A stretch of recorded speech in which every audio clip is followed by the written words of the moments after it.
आगे चलते हैं साहब। JUFA के सरबराह मौलाना फजलुर रहमान ने कहा कि आइंदा कोई 27वीं आईनी तरमीम आई तो उसके खिलाफ मुज़ाहमत करेंगे। आइंदा मौलाना ने तो 26वीं आईनी तरमीम के हवाले से भी यही कुछ कहा था, बल्कि शायद इससे भी ज़्यादा, लेकिन सज्जी दिखाकर खबी मार दी। एक शेर है बड़ा घिसा पिटा सा, खिलाफ शरा कभी शेख थूकता भी नहीं मगर अंधेरे उजाले में चूकता भी नहीं। पंजाबी शायर का भी है कि पता नहीं कौडी मिल जाए तो दे देंदे ते बुगचा काऊ कप। ये मिसरा मुझे याद रह गया कि मतलब कोई एक दमड़ी दुमड़ी मिले वो शेख वापस कर देता है, तो जे कि बुगचा मतलब जिसमें ज़्यादा पैसे होते हैं वो मिल जाए तो बुगचा काऊ कप, तो काऊ कप है। तो बहरहाल, लेकिन मैं तो मौलाना का इसलिए भी कायल हो गया हूँ कि उनको कम से कम शेर का हो ना हो, शेर का पोइट्री की उनको समझ आए, जो उन्होंने कहा कि अच्छा। दूसरी बात ये आईनी तरामीम नहीं है, पैबंदकारी है। आइन एक फुसफुसा सा अजीबो गरीब सी चीज़ है, पैबंदकारी कह लो या रफूगरी कह लो। तो वो जिनके कदमों पे, नक्शे कदम पे चलते हुए आपने आइन बनाए, जमहूरियत बनाई, फलाना किया, टमकाना किया। हमारा सारा कुछ ही वैसे वेस्टर्नाइज है, लेकिन अजीबो गरीब बिल्कुल ऐसे ही है जैसे लंडे का कपड़ा। उन्होंने काट पिट के पालन दे रहे हैं, लेकिन स्टिल उसमें वो बात तो नहीं होती जो ओरिजिनल साइज़ की होगी। बहरहाल छोड़ो। तो इन लोगों ने सब ने मिल मिला के कौम को, मुहावरा है ना, ट्रक दी बत्ती पीछे लाना, इन्होंने बेक वक्त कई 100 ट्रक छोड़े हुए हैं। यानी एक तो है ट्रक दी बत्ती ने, मगर एक है कि 1000 ट्रक रवाना कर दिए हैं कि जाओ जी दी मर्जी बत्ती दे मगर चलें। हसन, दूसरी तरफ 26वीं आईनी तरमीम में 1 जनवरी 2028 तक सूद के खात्मे की शिक भी मुतफ़क़ा तौर पर मंजूर की गई है। आपकी क्या राय है इस पर? हम ग्लोबल विलेज के आलमी गांव के कमी हैं।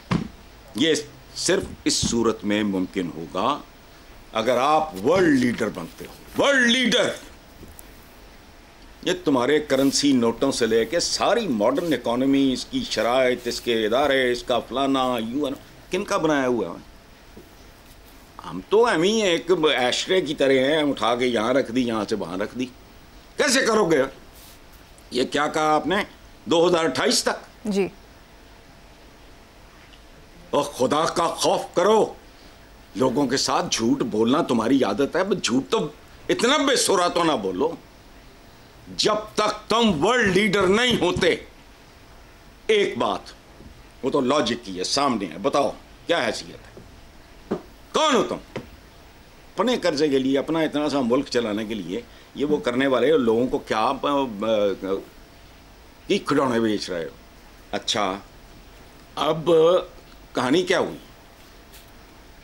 हर वो चीज जो तुम्हारी अकल को ढांप ले, उससे बचो। और वो आजकल है इक़्तिदार।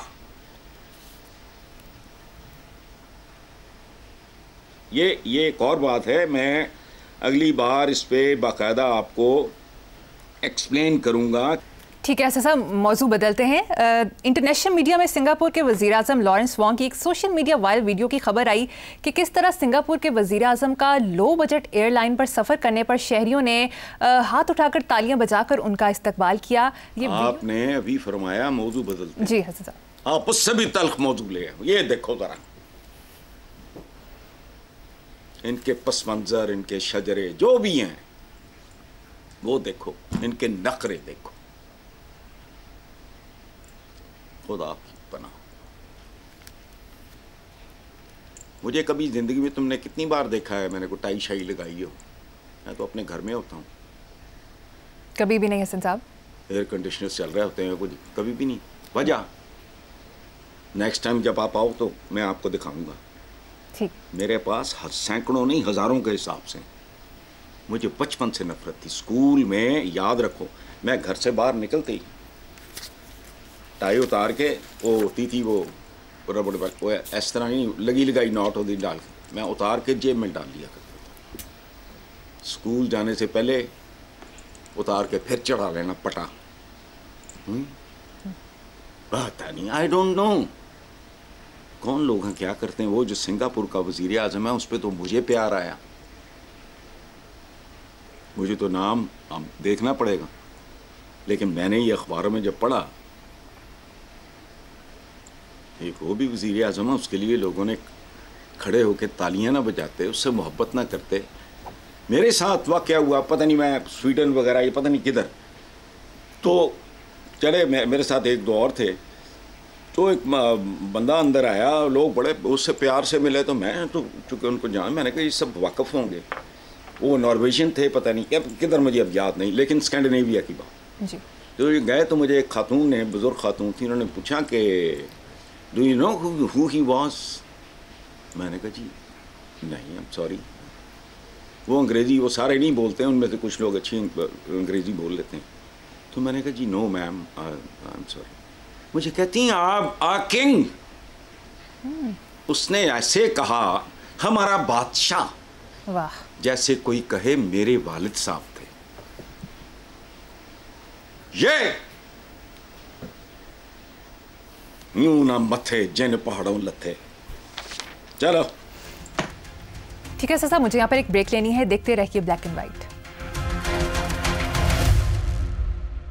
Welcome back. हसन साहब, साबिक अमीर जमात इस्लामी सिराजुल हक साहब ने कहा है कि 58 इस्लामी ममालिक हैं लेकिन फ़लस्तीनियों का कोई मददगार नहीं। इस्लामी ममालिक वाली बात पे मुझे इख्तलाफ है, बाकी फ़लस्तीनियों का अगर ये इस्लामी ममालिक होते तो ये जुमला बोलने की नौबत ही ना आती। वो जड़ा अल्लामा इकबाल कहता वो की है, लड़ा दे ममोले को शाहबाज से। ये तो ममोले भी नहीं। बताओ मुझे, वो बेचारे ने गल तो ठीक की है। सिराजुल हक साहब बहुत प्यारे आदमी हैं, बहुत वेल मीनिंग, बहुत सादा, बहुत सही मानों में बहुत खूबसूरत इंसान है, लेकिन इनका प्रॉब्लम ही है, इनको इसलिए घास नहीं पड़ी, ये कंटेम्प्रेरी है ही नहीं, इन्हें पता ही कख नहीं, ये पता नहीं किन ज़मानों में रह रहे हैं। ओ भाई 58 इस्लामी ममालिक, फ़लस्तीनियों का कोई मददगार नहीं, तो फिर इस्लामी कहाँ रह गए? इस्लाम किस मुल्क में कितना प्रैक्टिस होता है? नाम हमारा भी इस्लामी जमहूरिया पाकिस्तान है। देखो बात सुनो, आप भी पुराना मनाना, मेरे पाकिस्तानी बहन भाई बुजुर्ग को भी पुराना मनाएं। हाँ, दयानतदारी से अपने अपने दिल पे हाथ रख के बताओ, हमारे मुल्क में ज़वाहिर के अलावा नमाज, रोज़ा, हज, ज़कात, ये वो वगैरह, अमली ज़िंदगी में इस्लाम कितने % प्रैक्टिस होता है? खुदा का वास्ता इस पे झूठ ना बोलना, इस पे मुनाफिकत ना करना, सच बोलो। कितना प्रैक्टिस होता है मुझे बता दो। और मैंने तो वो मुल्क भी जहां को मुफ्त जाना पसंद ना करे वो भी देखे हुए हैं, इस्लामी ममालिक। खुदा की कसम, मत बात सुनो, वो है ना आका का हुक्म सफाई निस्फ ईमान है। मुझे सिर्फ ये बात बताओ, आधा ईमान तो वैसे ही गारत, अपने मुल्क में निकलो, वाहिद एटमी ताकत, बाहर निकलो, सवाए चंद पॉश बस्तियों के और ये गवर्नर हाउस तो फलाने हाउस, टमकाने हाउस या सेक्रेटेरिएट तो GOR COR या अच्छी पॉश महंगी बस्तियों के अलावा क्या है? गंदगी का ढेर है। इसका मतलब है आधा ईमान तो तुम गारत करके निकले घर से, बाकी झूठ आम, मिलावट आम, 2 नंबरी आम, रिश्वत आम, हराम आम, तो ये बाकी। या क्या फरमाया रब्बे ज़िदनी इल्मा, इकरा से शुरू, चीन जाओ इल्म हासिल करने के लिए। पाकिस्तान में क्या होता, छोड़ो बाकी जेड़े 56-58 मुल्कों च हर साल 8 नोबेल प्राइज़ होने चाहिए कम से कम। 58 मुल्कों में 8, चलो इसको भी दफा करो, 4 इसको भी दफा करो, 1 कंट्रीब्यूशन। ये दुनिया आज, इस दुनिया की जो शक्ल है मरियम बेटा, इसमें हमारी कंट्रीब्यूशन 0 भी नहीं है, इसलिए हमारा रोल इस दुनिया में 0 भी नहीं है। जितनी आज की दुनिया में हमारी कंट्रीब्यूशन है आलम इस्लाम की, जितनी कंट्रीब्यूशन है उतना ही रोल है। आप लोगों की कंट्रीब्यूशन 0 है, आपका रोल भी 0 है। 58 मुल्क 58 मुल्क, वो खुदा का खौफ। देखो बात तो पढ़ने की है, लेकिन थोड़ा सा सोच लोगे तो सुकून आ जाएगा।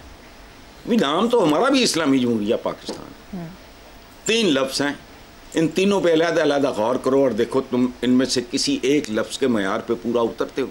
हमारी जिंदगियाँ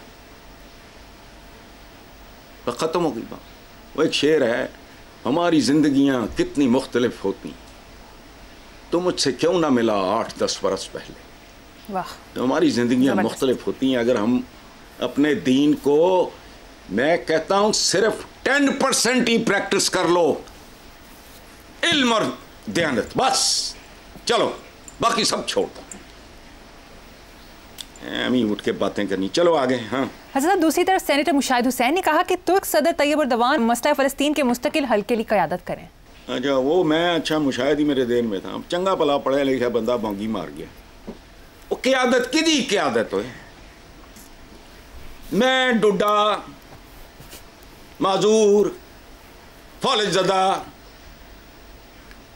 पोलियो ज़दा, मेरी क़यादत तो कर ले जिन्हें करनी। वो क़यादत तो चलो एर्दोगान अव्वल तो खैर छोड़ो, अगर एर्दोगान साहब क़यादत करें भी तो किसकी, मुझे बताओ किसकी क़यादत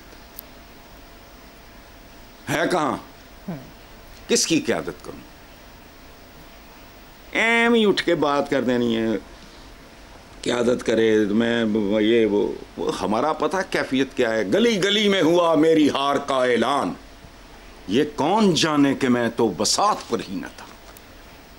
हमें तो लड़वाए बगैर मरवा दिया गया, हरवा दिया गया।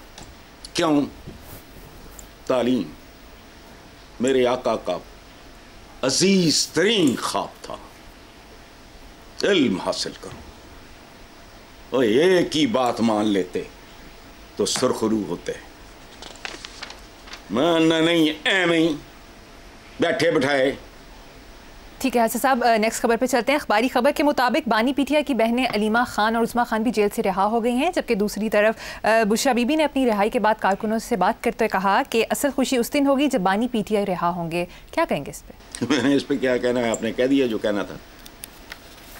इनकी क़यादत एर्दोगान साहब करेंगे। वाह, खबरें क्या हैं? बानी पीटीआई की बहनें रिहा हो गई, लाओ ऐसा खबर है।